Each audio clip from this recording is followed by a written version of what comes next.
just like this. All right, put the lid on quick, Riley.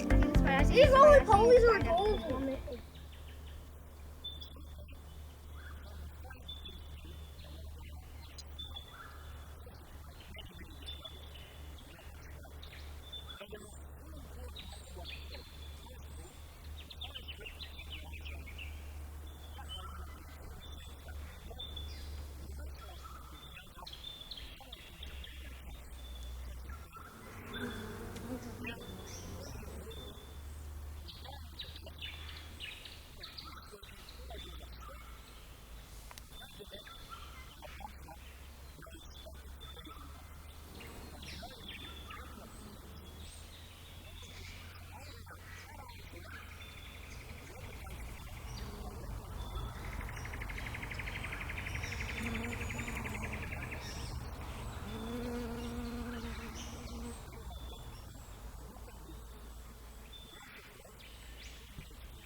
And then I'm going to hold it up to the light, and I can notice that this is absolutely wriggling with life. Tiny flies, moths, grasshoppers. And once we're done with them, what we simply do, take the lid off and let them go. They're flying out. And those that are a bit lazy, we'll just put them down the grass with the rest of the leaf litter and let them go on their merry way.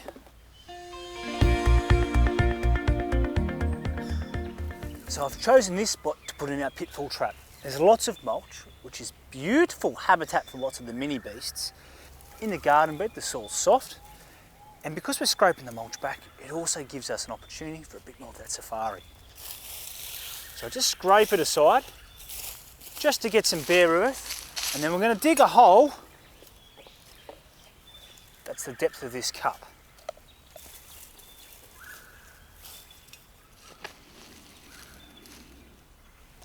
And all we do is we place the pitfall trap in, and I like to place it to the height of the soil, and that way any little cockroaches, beetles, slaters, if they walk past, they can drop in. Very importantly is I put a little bit of leaf litter in the bottom just to make sure if they are in there, they're not exposed and going to be eaten by any little birds. And I don't leave the pitfall traps in too long. Really mindful if the rain's coming because you wouldn't want them to drown. So often I'll just poke a few holes in the very bottom, little pinholes. You spread the mulch around, maybe leave it overnight and come back a little bit later and see what's in there. I'll just make sure there's not a ladder. Pull the trap out, just grab it. Yep, perfect. What can you see in there? All right, so we tip it around. Guess what's in here? What? Roly-polies! Yeah! Why don't we put it in the other container and look at it a bit closer later? Bob, what happened? Do you want to give it to your sister? Yeah, you're a good brother. We can share.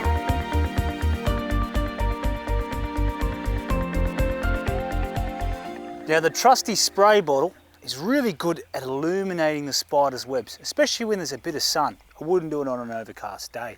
And you spray it over a bush and it reveals to you how many spiders are living on these bushes. Now these are often very tiny spiders, they're harmless, and really they're eating mosquitoes, so they're probably good to have around. Look at that.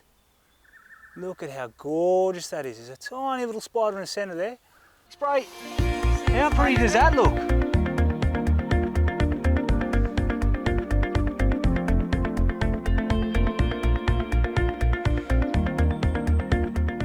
So this is the light trap, and I love setting up light traps when I'm doing a backyard safari. The great thing about them is they reveal so much life that you don't expect to see living in your garden. I'm going to have all sorts of insects come towards this light, everything from beetles, tiny little wasps, and lots of moths. You don't actually have to set up a light like this. You can hang around a floodlight. Floodlights attract lots of insects, and it's actually a really big problem. You see, light pollution is catching so many of our insects. So it's always important, after you're done with it, you turn it off so they can go on their merry way and don't get stuck on the light and don't become food for everything else, because don't forget, insects are the base of the food chain.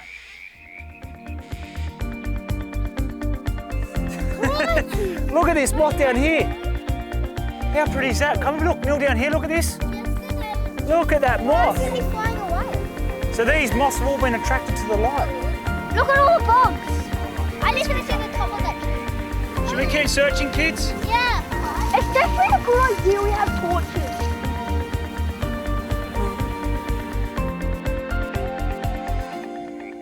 You know something? I've been leading night tours around Sydney for a very long time, and because there's so much to be discovered. Getting a group, a family group, a heap of kids out into the bush at night is great. Being in the dark is such a nice experience, a different experience. It's always exciting. But there are a few things that I'm always thinking about before I get out there. First of all, before I do a night tour, I do a bit of a reconnaissance. I want to make sure I know where I'm walking in the dark, because you don't want to be tripping over stuff. You don't want to find any obstacles that could be a bit dangerous. So having a good understanding of the wilderness is really important. But it also gives me a really good opportunity to think about where I'm going to see wildlife. So when I'm in the day, I'm looking for things like the scratch marks on trees, or maybe some of that poo, the scats, because that's a spot that I'm going to want to come back to later and look for things like possums, tawny frogmouths and frogs. There's a lot that you can discover. Now, a couple of really important points though. Before you do a night tour, make sure you're really appropriately dressed. You want good sturdy footwear, and if it's cold, you need jumpers. And maybe some insect repellent, because nobody likes mosquito bites. The other thing you want to think about, I really don't want to give the animals a hard time. So something I'm always using is a red cap on the end of my torches. So if I see a brush-tailed possum, a sugar glider or a tawny frogmouth with my group of kids, the main thing is we can observe these animals without disturbing them too much. Now, use your ears. If you hear a sound, listen for it. Bring the torch up to where you hear the noise. There's a good chance you're going to observe something. Don't just focus up in the trees, look at the ground. And I'll tell you one thing, insects look fantastic at night. And there's one trick I'm going to tell you. If you want to observe stuff, I'm always wearing the head torch. The head torch is great because if you see something like a frog or a wolf spider on the ground, is that their eyes are going to shine directly back at you. Every single one of those diamonds is a little wolf spider. Get out there, have a sense of adventure, and I know you're going to love it. All right, kids, let's go look for a frog.